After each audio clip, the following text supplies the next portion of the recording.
Welcome to the first video of Chapter 1. Chapter 1 is a really good overview of biology. You're going to learn some key definitions.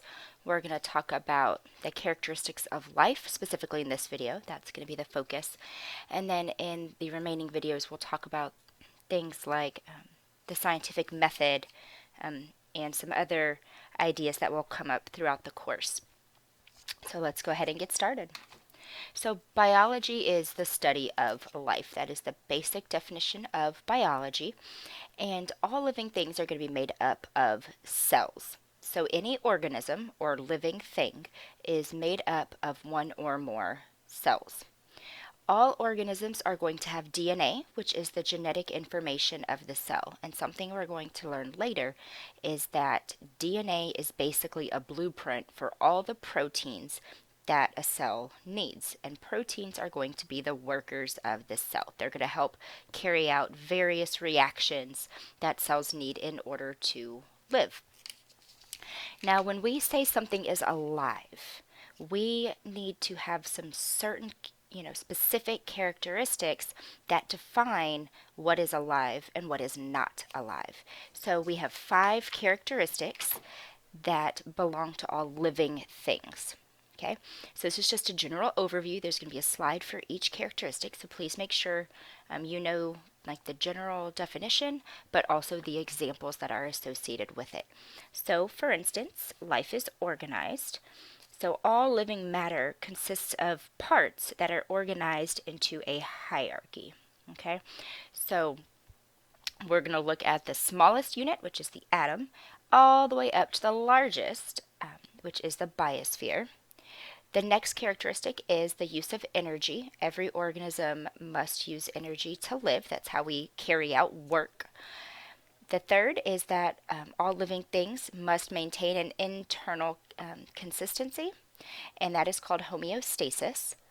Next, and this was one of the more easier ones to define, is any living thing must be able to reproduce, and then that offspring must be able to grow and develop. And then last but not least is evolution, and that's how organisms become suited for an ever-changing environment. All right, so let's go through these one at a time. Life is organized. So as we said on the previous screen, living matter is made up of parts that are organized into a hierarchical pattern. So basically, if you look where my mouse is pointing, atom is the smallest unit. Okay? And so what happens is in these atoms, things like carbon, phosphorus, things like that, nitrogen, they can come together to form a molecule. Molecules make up organelles. Organelles are basically the parts of a eukaryotic cell. Cells arrange to form tissues. Tissues form organs. Organs form organ systems. Then these organ systems make up an actual organism. Then a population is made up of organisms. Communities are all populations that occupy the same region, which then make up ecosystems, and ecosystems make up a biosphere. So again, atom, smallest unit, biosphere is the largest. And some terms that I like to use is I say that the atom is the most zoomed in. That is as specific as we can get, is what atoms make something up. And then as we go this way, we are zooming out. We are looking at more and more organisms, right? Because a population is looking at species that live in the same place. But then a community is zooming out even further to look at all the different populations of organisms that exist. So the atom is the most zoomed in, whereas the biosphere is the most zoomed out. Okay, it encompasses everything within that biosphere.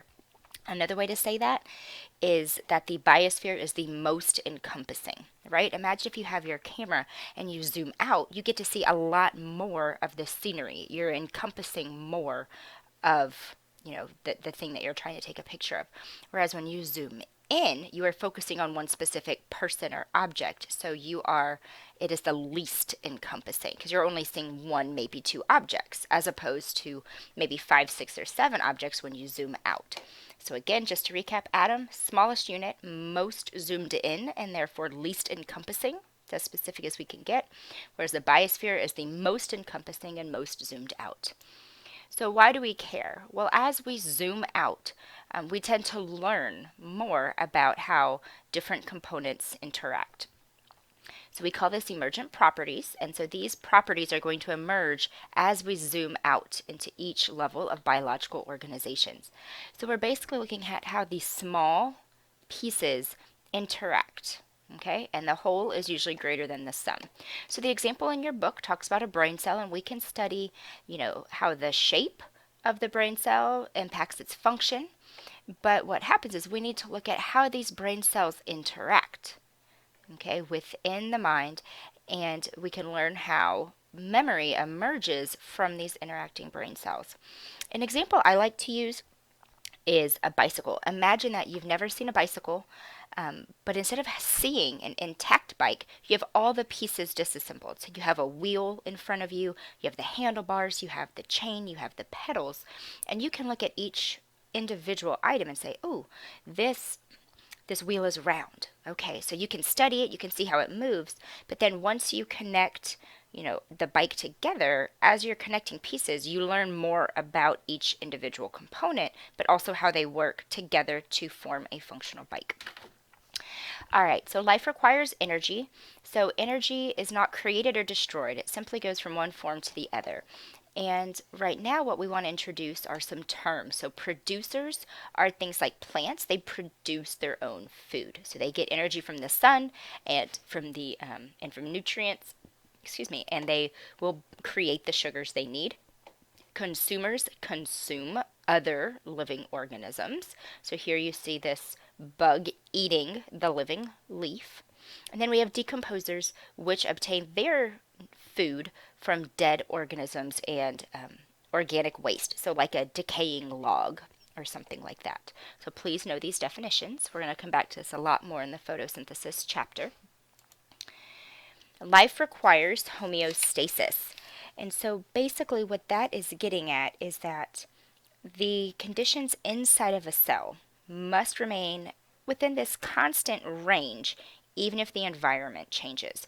So we need to maintain a constant body temperature whether we're outside in the 110-degree Texas summer heat or if we're in the negative 20-degree Indiana cold.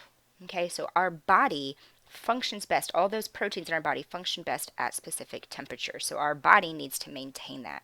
So homeostasis is that state of internal constancy. Okay. Earlier, I mentioned that life requires growth, and so this is basically reproduction. We can differentiate reproduction into asexual versus sexual reproduction. Sexual reproduction is like what humans do. Two parents mate, and their offspring are genetically different from their parent. We are not the exact same person as our mom or our dad. And this is really a good strategy for species in a changing environment. Asexual reproduction is something that like bacteria do, where one cell literally splits into the other. So before a cell can split in half, it has to copy its DNA. That way when the one cell splits into two cells, each of those two cells will have a complete copy of the DNA. So this is a really successful strategy in an unchanging environment. So the fifth and final characteristic is that life evolves. So please know the definition of evolution, which is genetic change over time in a population. So the example here is bacteria. And as bacteria are dividing, sometimes there are errors in DNA replication. As that cell copies its DNA before it splits, just a mistake is made. And sometimes that mutation is actually beneficial. This is how we get antibiotic resistant bacteria, because this mutation maybe alters a protein so that it can cut penicillin in half, so it no longer works. So these random changes that are inherited lead to some benefit for the organism. So different organisms have different DNA. That's what makes us different than this seahorse, which is different than a cockroach, which is different than a sunflower. And so in order for a species to survive, it needs some sort of benefit. So for instance, the seahorse over time has evolved to blend in with its surroundings, because if it blends in, then it's harder for the prey to see it and therefore eat it.